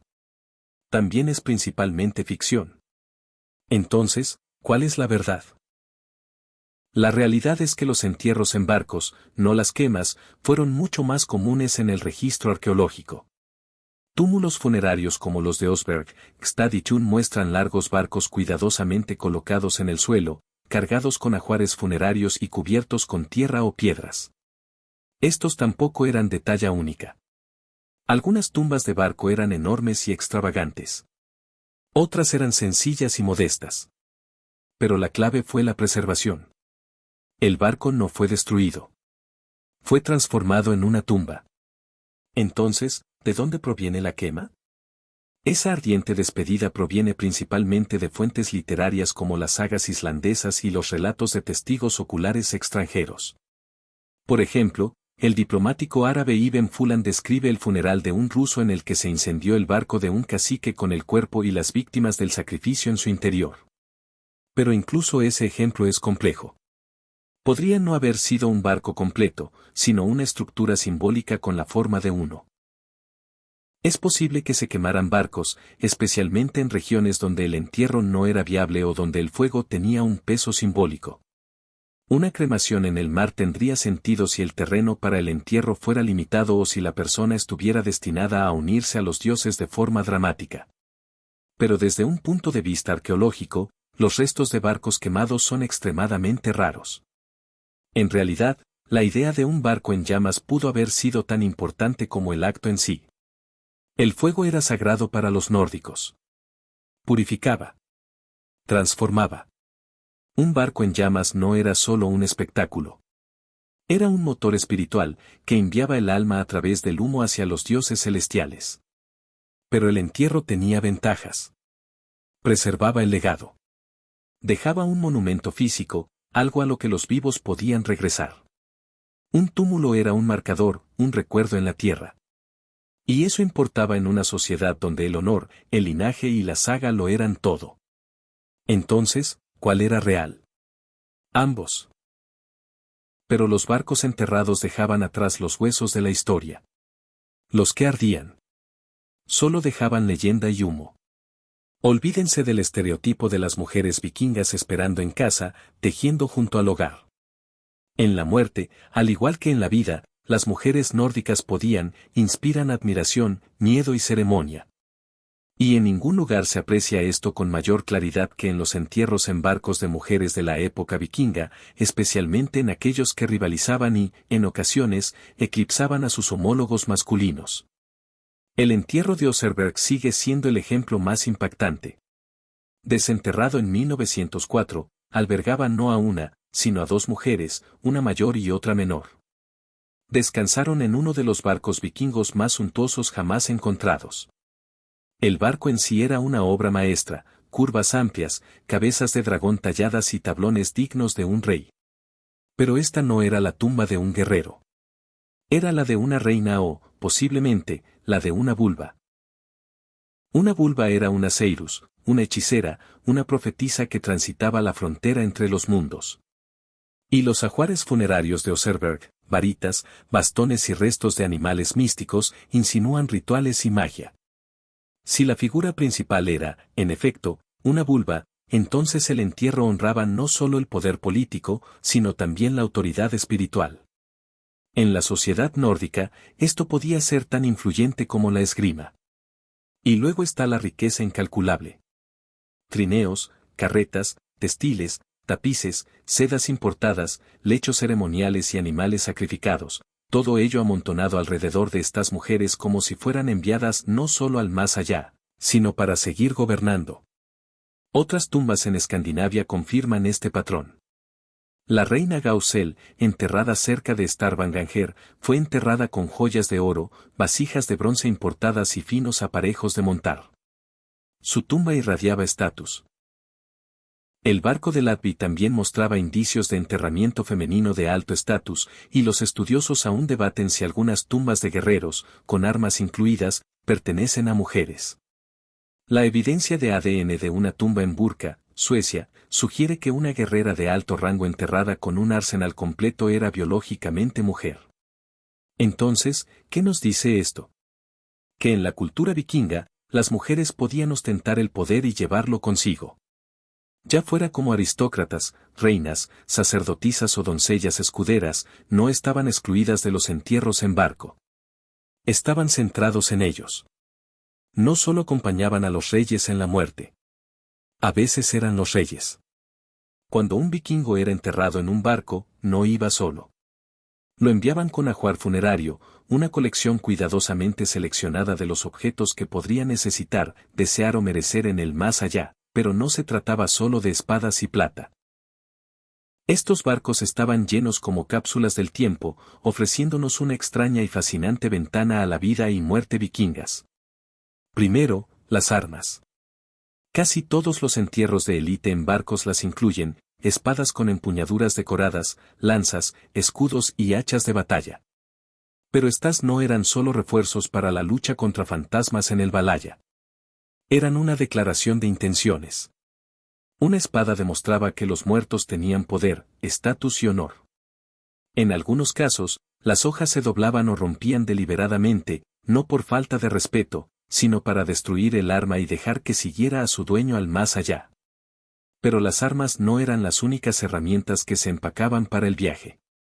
También había objetos cotidianos, peines, ollas, piedras mojadas, incluso juegos de mesa. Estos entierros no asumían que el más allá era un campo de batalla interminable. Los muertos podrían necesitar asearse, preparar comidas o pasar el rato con una partida rápida de Nefertiful mientras esperaban el Ragnarok. Era una partida completa. Luego estaban los animales. Muchos animales. Solo en el entierro de Gakstad, los arqueólogos encontraron los restos de 12 caballos, 8 perros y 2 pavos reales. Sí, pavos reales. Los caballos estaban destinados a transportar el alma. Los perros eran compañeros leales, y los pavos reales posiblemente un símbolo de estatus, o tal vez solo un toque extravagante de alguien que no quería ser eclipsado en la muerte. Los ajuares funerarios más inquietantes eran personas. Esclavos, sirvientes o compañeros a veces eran sacrificados y colocados en el barco para acompañar a los muertos. Si iban voluntariamente o no es tema de debate, pero su presencia dice mucho sobre las creencias vikingas en el deber más allá de la muerte. Todo en un entierro en barco era elegido deliberadamente. Contaba una historia. Esta persona era un guerrero. Esta persona amaba la ropa fina. Esta tenía riqueza. Esa tenía poder. Los ajuares funerarios no eran basura. Eran una biografía final escrita en oro, hierro y hueso. Y una vez empacado, sellado y enterrado, el barco se convertía en un hogar flotante bajo tierra. Si bien la imagen de un entierro en un barco vikingo a menudo evoca los fiordos de Noruega, estas elaboradas prácticas no se limitaban a una sola región. Desde la gélida Escandinavia hasta los valles fluviales de Europa del Este, los entierros en barcos vikingos se extendieron, en formas únicas, cada una adaptada a las tradiciones locales, el terreno y las estructuras de poder. Comencemos con Noruega, cuna de los entierros en barco más famosos, como Osbergstad. Se trataba de grandes barcos cubiertos de túmulos donde se enterraban reyes, reinas y nobles. El accidentado paisaje noruego ofrecía excelentes condiciones de conservación, lo que permitió que los barcos de madera y los ajuares funerarios sobrevivieran durante siglos. El enfoque aquí se centraba en la monumentalidad, con grandes túmulos y barcos tallados con imágenes míticas. Se trataba menos de ocultar a los muertos y más de mostrar su estatus a los vivos. En Suecia, los entierros en barco adquirieron un carácter ligeramente diferente. En sitios como Vendel y Balder, los barcos no siempre se enterraban enteros. A veces, solo se perfilaba la forma del barco con piedras, como un esqueleto en el paisaje. Estos entierros de piedra se utilizaban a menudo en entierros de cremación, con las cenizas depositadas en urnas o esparcidas dentro del recinto de piedra. Los suecos adoptaron una combinación de fuego y piedra, un poderoso simbolismo sin necesidad de grandes obras de tierra. Luego están los Rus, los guerreros y comerciantes descendientes de los nórdicos que se asentaron a lo largo de las riberas fluviales de las actuales Rusia, Ucrania y Bellaro. El relato más detallado de sus costumbres históricas proviene de Ibn Fadlan, quien presenció una dramática ceremonia de quema de barcos a lo largo del río Bular. Si bien la evidencia arqueológica de entierros en barcos completos en el este es más escasa, los túmulos crematorios y los ajuares funerarios con forma de barco reflejan los mismos valores fundamentales: un viaje, una transición y un espectáculo. En Dinamarca, la evidencia de entierros en barcos es más fragmentaria. Los suelos pantanosos no favorecen la conservación de la madera, y se han conservado menos tumbas en barcos. Sin embargo, los engastes de barcos de piedra y las tumbas de élite con simbolismo marinero sugieren que la práctica, aunque quizás menos monumental, seguía presente. Incluso en Escocia, Irlanda y partes del Báltico, aparecen tumbas con forma de barco, a veces como barcos literales, otras veces simplemente como contornos de piedra. Dondequiera que viajaron los vikingos, trajeron consigo su creencia en el barco como el vehículo definitivo para cruzar el agua, el tiempo y la muerte. El entierro en barco era adaptable. Evolucionó. Pero el mensaje sigue siendo el mismo. No entras en el más allá. Navegas hacia allí. Para los vikingos, la muerte no era el final. Era una partida. Y eso es lo que hace tan poderosos los entierros en barcos. No se trataba solo de honrar a los muertos con un funeral ostentoso. Se basaban en una profunda creencia mítica de que el más allá era un viaje y que el alma necesitaba un vehículo. En la cosmología nórdica, el mundo estaba moldeado por el agua. Desde el gran océano que rodeaba Midgard hasta los ríos que separaban los reinos, todo fluía. La vida provenía del mar, y también la muerte, naturalmente. No es casualidad que los barcos aparezcan en la mitología vikinga no solo como herramientas de guerra y comercio, sino también como puentes espirituales. Pensemos en Naglfar, el barco hecho con las uñas de los muertos, que zarpa durante el Ragnarok para desatar el caos sobre los dioses. O en Skidladia, el barco mágico de la diosa Freya, que podía plegarse y caber en un bolsillo, pero siempre con viento favorable. Estos barcos míticos no eran solo historias. Moldearon prácticas reales. Cada barco largo enterrado evocaba las leyendas, convirtiendo el mito en ritual. Ser enterrado en un barco significaba ir a algún lugar. Valhalla, quizás, un glorioso salón para guerreros que morían con valentía. O el popular Vanganger, el campo gobernado por la diosa Freya, donde iba la mitad de los caídos. O para quienes no merecían honor, el sombrío reino del infierno, gobernado por una diosa medio podrida del mismo nombre. Dondequiera que fuera tu alma, no caminaba, navegaba. Y la travesía marítima no era solo para guerreros de élite. Incluso los humildes entierros de cremación a menudo incluían formas de barco hechas de piedras o madera, que marcaban el paso del difunto por aguas invisibles. El barco era una metáfora hecha realidad, surcando olas y mundos. Los barcos funerarios vikingos eran herramientas cósmicas. Al colocar a los muertos en una vasija rodeada de armas, animales y tesoros, no solo abastecían una tumba. Armaban a un viajero, alguien a punto de cruzar la frontera entre Midgard y el más allá. Y para los vivos, el barco no era un adiós definitivo. Fue un lanzamiento, un recordatorio de que el viaje no terminó en la tumba. Solo cambió de rumbo. Han pasado 1000 años desde que el último barco vikingo se hundió en la tierra, pero sus historias aún se desarrollan. Estos recipientes de la muerte, una vez enterrados en silencio, ahora hablan más alto que nunca a través de museos, excavaciones y la imaginación de millones. Hoy, los barcos de Oseberg, Gstad y Thun descansan en salas con paredes de cristal en Noruega, preservados no como reliquias mórbidas, sino como tesoros culturales. Los turistas contemplan las proas curvas, maravillándose con la artesanía, el simbolismo y la audacia de quienes convirtieron un barco en un ataúd y una tumba en una puerta. Estos barcos nunca estuvieron destinados a navegar de nuevo. Y, sin embargo, lo han hecho, no a través de océanos, sino a través del tiempo. Y no solo los arqueólogos están escuchando. Escritores, cineastas y diseñadores de videojuegos siguen inspirándose en los funerales vikingos. Desde escenas épicas en películas como El Guerrero número 13 o Cómo entrenar a tu dragón hasta despedidas apasionantes en series de televisión como Vikingos, el entierro en barco se ha convertido en una de las imágenes más icónicas de la cultura nórdica. ¿Es históricamente preciso siempre? No realmente. Pero el espíritu permanece. La muerte como viaje, el barco como símbolo. Incluso los escandinavos modernos perciben el eco. Algunos descendientes vikingos han solicitado que se esparzan cenizas en el mar o ceremonias inspiradas en los entierros en barcos. Afortunadamente, sin esclavos, pero aún así honrando esa profunda conexión entre la embarcación y el alma. Algunos valientes arqueólogos experimentales incluso han reconstruido barcos funerarios, lanzando réplicas a ríos y mares para comprender la ingeniería y la magia de los originales. Lo verdaderamente notable es lo mucho que hemos aprendido de los propios barcos. Su madera nos habla de bosques ya desaparecidos. Su construcción revela un conocimiento de la ingeniería que rivaliza con el del Mediterráneo. Y sus ajuares funerarios, pavos reales, seda, monedas de plata, cartografían un mundo vikingo mucho más amplio que Escandinavia.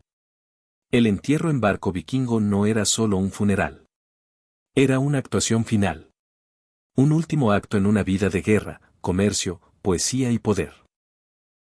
E incluso ahora, estos barcos siguen actuando, recordándonos que los muertos alguna vez estuvieron vivos, que el mito y la memoria son difíciles de separar y que algunas embarcaciones nunca dejan de moverse.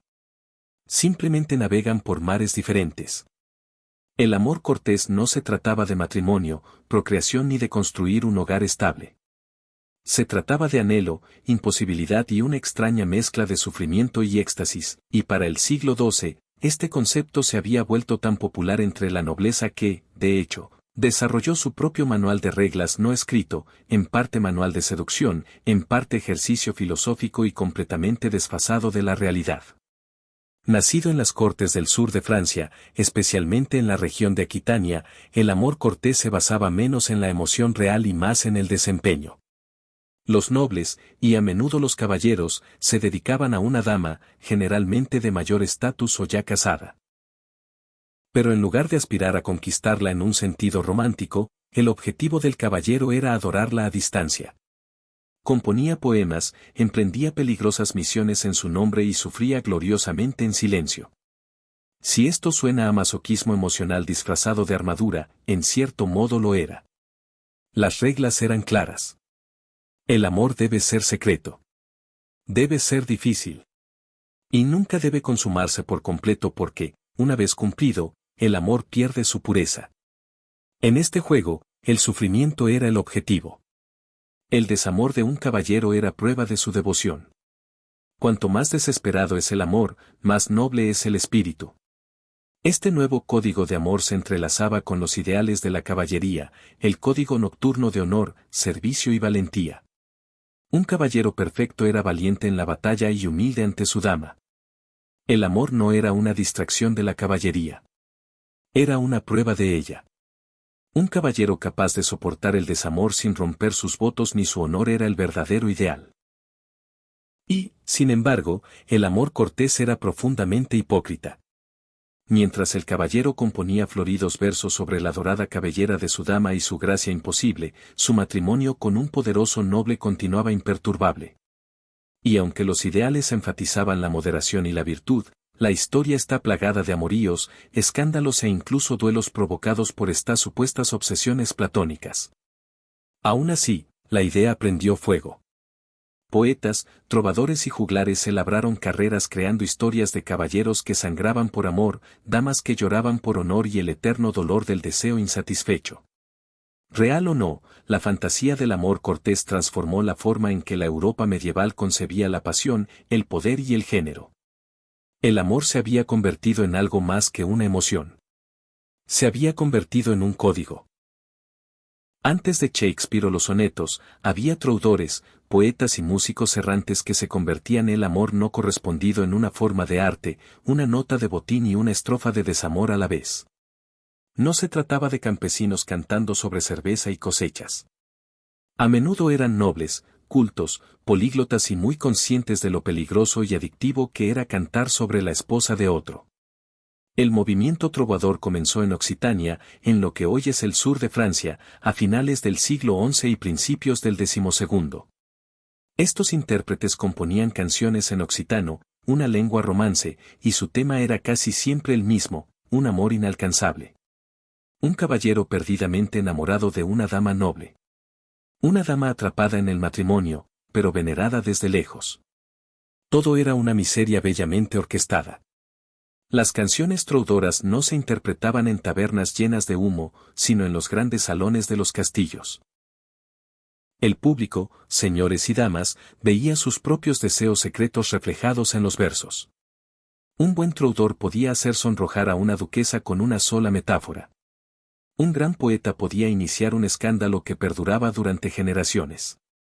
Estos poetas desarrollaron un vocabulario refinado para el anhelo, el amor refinado o el amor refinado. No se trataba de lujuria, sino de admiración, humildad y agonía interna. Para ellos, el amor debía doler. La dama siempre se colocaba en un pedestal cercano a lo divino e intocable. El hombre, a menudo un caballero o un poeta, expresaba su valía a través del servicio, el sufrimiento y un lirismo desgarrador. Algunos de los troudores más famosos fueron figuras históricas reales. Garrudel, quien afirmó haberse enamorado de una mujer a la que nunca había conocido.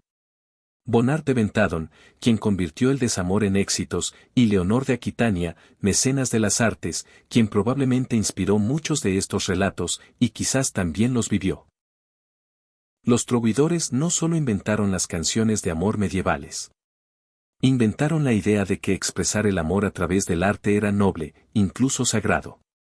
Su influencia se extendió por toda Europa, dando lugar a tradiciones similares en Italia con el Dolce Steo Novo, en Alemania con los masones y, finalmente, en Inglaterra. Lo que iniciaron fue más grande que la música. Fue una obsesión cultural que definiría cómo se escribía, cantaba y mitificaba el amor durante siglos. No solo actuaban para la corte. Le enseñaban a la corte a amar. En el mundo de En el amor cortés, la mujer lo era todo. Musa, jueza, diosa, premio intocable. Se sentaba en un pedestal metafórico y a veces literal, venerada por caballeros y alabada en verso. Pero esta glorificación no era precisamente empoderadora. Era halagadora, sí, pero también restrictiva, idealizada y, a menudo, imposible de alcanzar. La dama del romance cortesano solía ser noble, casada e inalcanzable. Y ese era el punto. Cuanto más inalcanzable era, más puro parecía el amor. Su belleza se describía en términos increíblemente poéticos. Piel como marfil, ojos como estrellas, cabello como oro trenzado. Pero estas mujeres no eran descritas como individuos reales. Eran más como símbolos vivientes destinados a inspirar devoción y sufrimiento a partes iguales. Para los hombres, esta idealización ofrecía una noble excusa para la vulnerabilidad emocional. Un caballero podía llorar, suspirar o escribir poesía sin ser visto como débil, porque su amor por esta dama se consideraba sagrado. Para las mujeres, sin embargo, era una trampa. Se esperaba que inspiraran amor sin jamás actuar en consecuencia. Debían mantener su gracia, dignidad y virtud en todo momento, mientras eran observadas, deseadas y, a veces, acechadas por pretendientes persistentes armados con baladas. En ocasiones, la dama ejercía un poder real en estas dinámicas. En algunos relatos, era ella quien planteaba desafíos, exigía lealtad o incluso ponía a prueba la devoción de su caballero. Pero este poder era casi siempre simbólico. En realidad, la mayoría de las mujeres nobles tenían una libertad limitada, a menudo casadas por alianzas y estatus antes de los 15 años. Y, sin embargo, el amor cortés les otorgaba algo poco común en la Edad Media: visibilidad. En un mundo dominado por las voces masculinas, el amor cortés situaba a las mujeres en el centro de la narrativa. Se convertían en tema de canciones, motivo de búsquedas y el corazón de la imaginación romántica medieval. Algunas mujeres lo sabían bien. Figuras históricas como Eleanor de Aquitania y su hija Marita Champagne no eran solo musas. Eran mecenas de esta cultura, alentando a los poetas y encargando literatura amorosa que reflejaba sus ideales y, a veces, sus ideas políticas. Pero incluso en su mejor momento, el amor cortés no se trataba de una relación de pareja. Se trataba de distancia, elevación y anhelo. La dama era adorada, pero rara vez conocida. Era una fantasía con corona, y las fantasías no hablan. La caballerosidad comenzó como un código práctico en el campo de batalla: lealtad al Señor, coraje bajo fuego, piedad con los caídos. Pero una vez que el amor cortés se filtró en la armadura, la caballerosidad desarrolló un interior forrado de seda. Cada carga con lanza, cada juramento, cada espuela pulida podía ahora duplicarse como una carta de amor. Un caballero ya no luchaba solo por el rey y el reino. Luchaba por la sonrisa, o incluso el rumor de una sonrisa, de una dama distante. Un caballero cortesano perfecto seguía una jerarquía de lealtades de 3 niveles. Primero, Dios, las oraciones matutinas antes de las patrullas del amanecer. Segundo, su señor feudal, servicio incuestionable en guerra y paz. Tercero, su dama, el faro invisible que guiaba cada gesto. Donde los guerreros de antaño izaban estandartes de batalla, el caballero cortesano se ataba un símbolo de dama, tal vez una cinta, un velo o una manga, alrededor de su brazo. No era camuflaje. Fue una declaración pública de que el filo de su espada tenía una agenda privada. Los torneos, originalmente campos de entrenamiento con armas contundentes, se transformaron en un teatro amoroso. Las listas que rodeaban el campo de batalla estaban cubiertas de estandartes, y cada noche anunciaban de quién era el favor. Una batalla victoriosa no era simplemente un triunfo de mariscal. Demostraba la valía de un amante. Los cronistas registran caballeros que se desplomaban de agotamiento en lugar de retirarse y arriesgarse a la vergüenza de parecer menos devotos que sus rivales. Esa devoción exigía una autodisciplina que rayaba en el aeticismo. Manuales como el de Amore de Andreas Capalanis predicaban que un verdadero amante permanecía humilde, cortés y discreto. Debía proteger su reputación con más fiereza que su propia vida, soportar a rivales celosos sin quejarse y, la regla más cruel de todas, regocijarse en el servicio, incluso si el amor nunca era correspondido. El dolor en sí mismo era prueba de sinceridad. Sin embargo, bajo la retórica aterciopelada acechaba una realidad férrea. Los castillos necesitaban guarniciones, los caminos estaban plagados de bandidos y las cruzadas extranjeras los llamaban. Los caballeros escribían poesía de noche, pero afilaban sus espadas al amanecer. La misma mano que con ternura escribía un rondó podía cortar un yelmo en batalla horas después.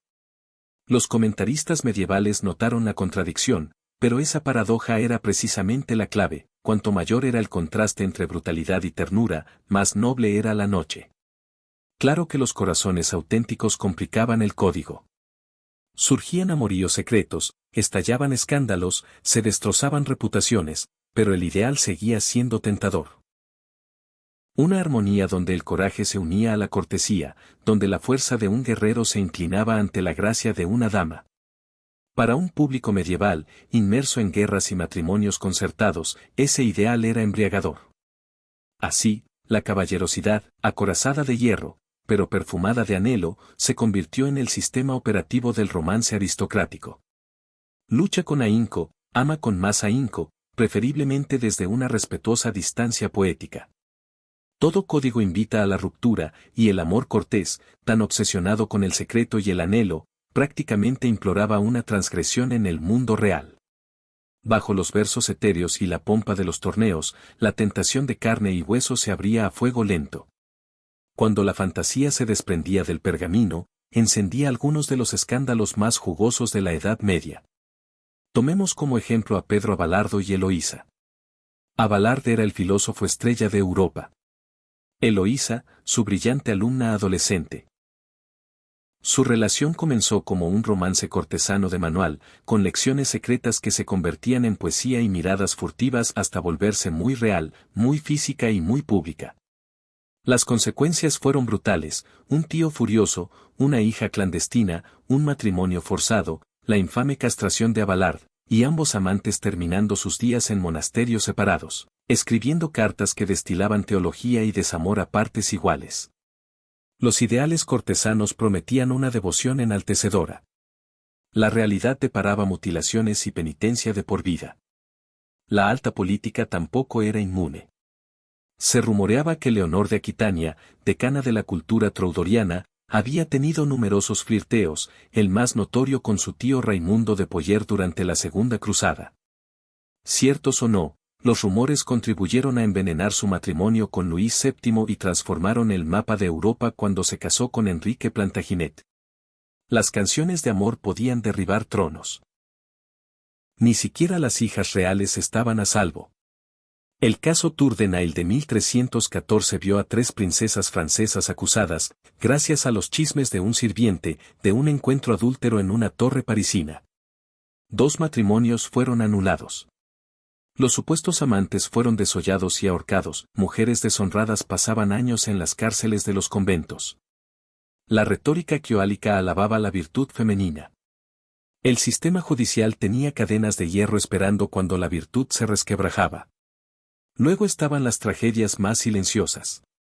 Damas anónimas desterradas a castillos remotos por intercambiar cartas. Caballeros obligados a participar en las cruzadas como penitentes por sospecha de diancia. Abades predicando sermones que comparaban un corazón errante con una espada oxidada. La Iglesia nunca prohibió por completo el amor cortés, pero los tribunales eclesiásticos impusieron numerosas multas por la familiaridad excesiva.